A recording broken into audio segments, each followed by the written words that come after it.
Yesu nashimwe cyane. Ndabaramukije kandi ni mwene so Yosuwa. Reka dusenge. Mwami Yesu ndagushimye cyane kuduha ubundi mwanya mwiza wahawe icubahiro maze Mwami duhe kuyiza abandi zokoze yishimira icubahiro byose. Amen. Katuri indirimbo y'amajana 217. Mw'isi ndumushitsi siyo nzohoramwo, nzohava nigira mw'ijuru kwa data, kandi nzomusanga ku ntebe y'ubwiza, nawe azonyakira mu biganza vyiwe, duheze tubane nawe nezerewe, ntakizombabaza hariya mahoro. Ame ndamushima nikubita imbere, Imana yankuye mu rupfu rw'ivyaha, duheze tubane nawe nezerewe, ntakizombabaza hariya mahoro. None ubu nihute nzeshikeyo vuba, mbe mu mwiza wino shika hari umuco, duheze tubane nawe nezerewe, ntakizombabaza hariya mahoro. Yesu nashimwe. Iyi ni indirimbo amajana 217. Iyi ndirimbo vuga iz'ijuru, aho umunezero tuzogira tugeze mu ijuru. Yesu nashimwe cyane, hari umunezero cyane uzoba uhari, kuduzobana nawe ibihe byose, undeze tubane nawe tunezerewe, ntakizombabaza hariho ariya mahoro. Yesu nashimwe. Kandi n'ubu nihute nze shikeyo vuba, mve mu mwiza wino shike ahari amahoro. Haleluya. Tuzoshika mw'ijuru, kandi rero ni vyiza yuko umuntu wese agira umwete wo kubana yarondera Imana, kandi ntacike intege habe na gatoya, kuko hari umunezero dushikana nkagendayo, tuzoha amahoro ntakizombabaza, dushike mw'ijuru. Yesu nashimwe. Hanyuma muri Matayo 22 niho turi. Twaravuye ku bijanye ubukwe bw'umwana w'umwami, abazobwita bari bukare abafise abamesuye impuzu zabo, abishyize mu maraso ya Yesu bakamesura impuzu zabo, ziba ziriko ubuhoma habe na gatoya. Yesu nashimwe cyane. None rero sinzi nawe kuri kurakora ikibutso yuko Matayo niwe yahindutse canke yahawe ubutumwa na Yesu bwiwe, yari mu batoza kori, mu bantu bari bitwa ko bari nk'inyuma. Matayo barabwe neza, abari we yandika igitabo kugira ngo ageze gusigura ko ari nko kwishura abayuda, ababwira ko uwo Mesiya yaje amaze gushika nk'ubu bari barindiriye, kuko ibitabo byabo byababwira ko Mesiya azoza kubaganza. Yesu nashimwe cyane. Dore ngaha tugeze kuri bimeze nko kurangiza ubutumwa bwiwe, ageza gusigura. Twabonye ubwo bukwe ageza gusigura, tutegura yuko ubukwe bw'umwami Yesu buri mu gushika, kandi abazojana uko bazoba bameze. None rero mu nyuma uhereye kuri 15 tugeze ku 15 kugera kuri 22 havuga uko abafarisayo baje kugeza bamugezesha iby'ikori. Kandi rero uravye hari abaguma bagunda kumugeza, hari mu burongozi bwari buhari icyo gihe, harongo na Herode baguma kuza kumugeza, mbega ikori ikwiye gutangwa, na nyuma batizana icyo giceri. Araraba ati none yindi cyane ca Kaisari, genda ibya Kaisari muri Kaisari, ivy'Imana mu Imana. Naho bagereza kumugeza, ariko we ntiyaraje ku icyo yigisha inyigisho yari kugira ngo yuko uko biri kose tuguma ni kubaha izo nzego ziba zihari. Rero icyari gihari, kuko wewe naho babona umenga ni wagiye gukuraho ubwami bwari buhari, ariko ubwami bwiwe busumba ubwami bwari bwo mu isi abantu bose bagwanira. Nuko rero umuntu wese nk'abantu bamukurikira ntibisigura ko tugira abansi cyangwa utangure kurwanya canke uriya, naho tuba dutemeranye naco dutemera ibyo abariko abaturongoye bakora, ariko ni biza kubaha inzego no gukora ibyo baba dusaba mu gihe bitatujana mu gukora icaha. Imana dufashe cyane.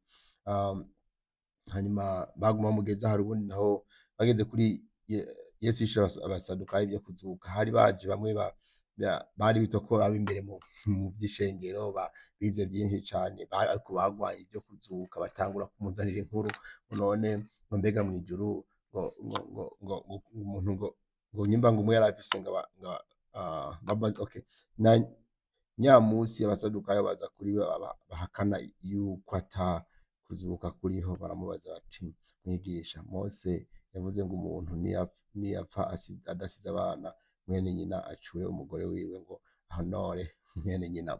Mwumva bweje kwa byeyi ngo yari umwe ngo yavukana n'abantu indwi, maze mu nyuma arapfa, ngo umugore atabyara ngaca mu wundi gucugira ku ndwi, none mwijuru ninde ngo ndazomutahana? Ariko Imana ibifashe cyane, hari abantu uza kubaza ibibazo Yesu bitagira mvura, kuko sibaza ko cyari gikenewe cyane go ibyo ni byari ushaka gutangura kwisigura, kubera wabona uri mu cyaha ukamenya reka ikintu umva gutega nane ngo nyine ugatangwa gutanga insiguro. Imana tubare cyane, ariko uko byo bakose haba insiguro yose twoha ikintu cyose turimo, icyaha ni icyaha, icyaha ni icyaha, ntabyo ngo insiguro ngo uko bigomba kose, nk'aho uzumva ngo reka nibanire n'uyu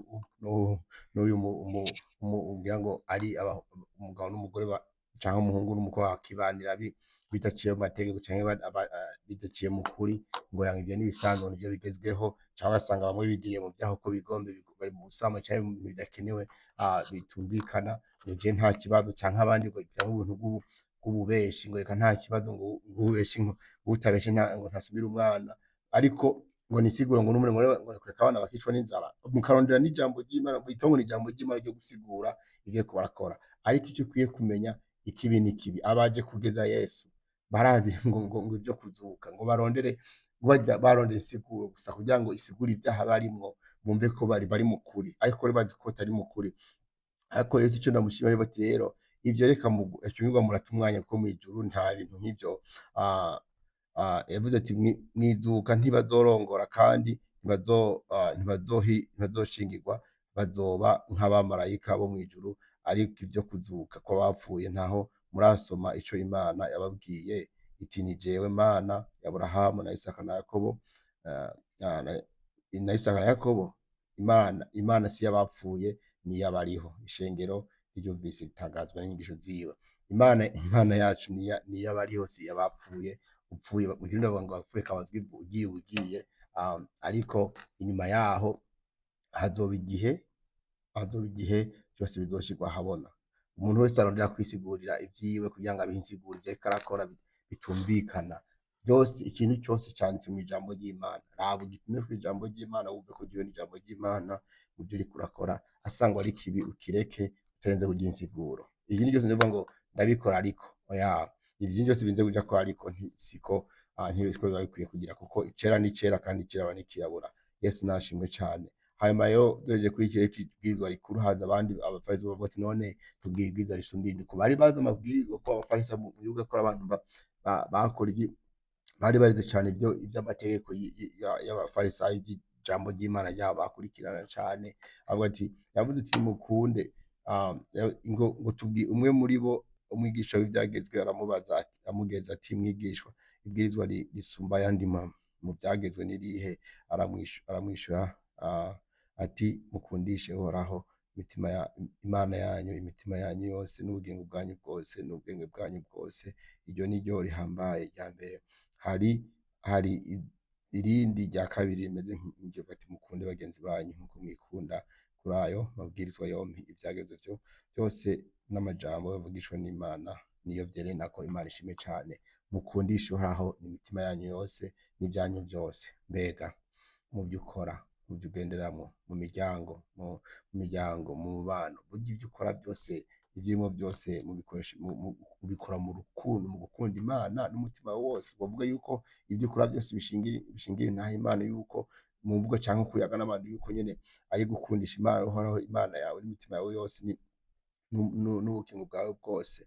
Aho mbega nta ruhande rumwe ubona yuko Imana itarimwo, nta ruhande rumwe uvuga ati Mana we ibi byose nobikora mugaha wapi, si aha ntituri kumwe. Ubona ari he? Mbega ubona ibyawe byose bihesha Imana icubahiro. Imana idufashe cyane, twe twiyizi dukwiriye kwisuzuma, ariko kandi ikindi ngo ukunde mugenza nkuko wikunda. Biragoye kumenya ko hari igihe usaba bati oya yego niko ariko nogukunda mugabo nkunda uwo muntu tuzinanye kandi mfise icyo nzomukurako. Benshi iyo turaba usanga uraba ico uzomukurako canke zokumarira, ariko mugabo si kw'ijambo ritubwira ukunde mugenzi wawe nkuko wikunda kandi ukundisha Uhoraho Imana yawe ubugingo bwawe bwose. Rero kubw'ivyo rero nukuri turondere Imana neza kandi tuyikundishe n'ivyacu byose dufise. Imana ibahe umugisha. Rero sinzi uko umeze, sinzi uko uri mugenzi wawe uko niko tuzobabwira ngo nimwakundana n'inshuti zanyu gusa abandi muzoba mwarushije iki? Ni ukuvuga Yesu ntiyavangura, hari naho yagiye ku Musamariya akavuga n'Umusamariyakazi n'ibiki kandi womenga ntivyari birekuwe mu mategeko. Hazova n'ubu cane cane abantu bitwa ko turi abakizwa turafise ikibazo kininiya bitwa ko bakijijwe, turavangura ngo umuntu udafise ico mudasengera hamwe umenga si inshuti yawe, ariko twari dukwiye Yesu yatuvyaje amaraso yiwe aremera gupfa ku musaraba kandi ntiyavuze ngo rero muzovangure gusa oya. None barya bandi bo bataramenya Kristo muzobabwira gute tubavangura tutabitaho? Turi mu bintu vyo guhagarara cane mu vy'idini, idini rikadutwara rikatuboha tukibagira urukundo Kristo yatubwira. Yesu nashimwe yavuye ukunde mugenzi wawe urya gusa mwirirwana kurusenga urya muri kumoya, ariko love your neighbor ni ukuvuga ari we wese uwukwegereye uwo ari we wese twari dukwiye kwereka urukundo kugira ngo twereke urukundo ngo Kristo yatweretse, kandi kugira ngo babone yuko nabo babone gukunda Imana kuri muri twebwe. Ukundisha Imana umubiri wawe wose, ibyawe byose biri muri we byose bihesha Imana icubahiro, kuko niho tuzoshika mw'ijuru tukabaho amahoro. Aho mw'ijuru Imana niyo abariho si yabapfuye, kandi twebwe ntituzopfa gusa, umubiri uzohera uzopfa nivyo, ariko impwemu yacu izohora na Kristo ibane nawe ibihe byose. Yesu nawe umugisha. Urakunda mugenzi wawe nkuko wikunda by'ukuri, urumva ko mugenzi wawe umushira imbere, ukumva ko avuga ati oh ndababaye ko yagiye kugwa mu byaha agiye kugira icaba, cyangwa ati jewe ntaco yobona nanje, cyangwa mbega cyangwa urahitamo amaze kugira icyo akumariye ico atakumariye bati we ntakiri inshuti yanje, cyangwa ati jiye ko dufise ibyo dupfa nawe yagize ibyo yankoreye oya kabiri karazigwa je nta oya. Rero nuko turaba neza Yesu uko aduharira nuko adukunda, yaba ari abavyo dukora ngira ngo je sinzi ko yoba yakinkunda canke amvugisha akampa amahoro nk'ayampa. Rero dukundishe Uhoraho imitima yacu yose, kandi ukunde abatwegereye, kandi ukunde abo bose tutavanguye. Twebwe tureke gucanira imanza kuko Kristo niwe ashoboye byose. Mwami Yesu ndagushimira cane kubwira ijambo, ndakwinginze Mwami uduhe gukunda neza, dugukundisha ibyacu byose, tukwiteho, dugukorere, uzobukoze cane Mwami. Twigishe gukunda bene data nkuko Mwami wadukunze, twigishe gukunda Mwami abatwegereye bose Mwami tutavanguye, uzobukoze cane Mwami. Ikindi naco dukomeze turindire isezerano Mwami Yesu Kristo, tureke kuza kukurinda kugeza Mwami tugezanya, ariko Mwami duhane Mwami Yesu Kristo ubushobozi bwo gukunda Mwami no gusengeranira Mwami ibihe byose. Ishimwe n'icyubahiro byawe ibihe byose mu izina rya Kristo Yesu, amen.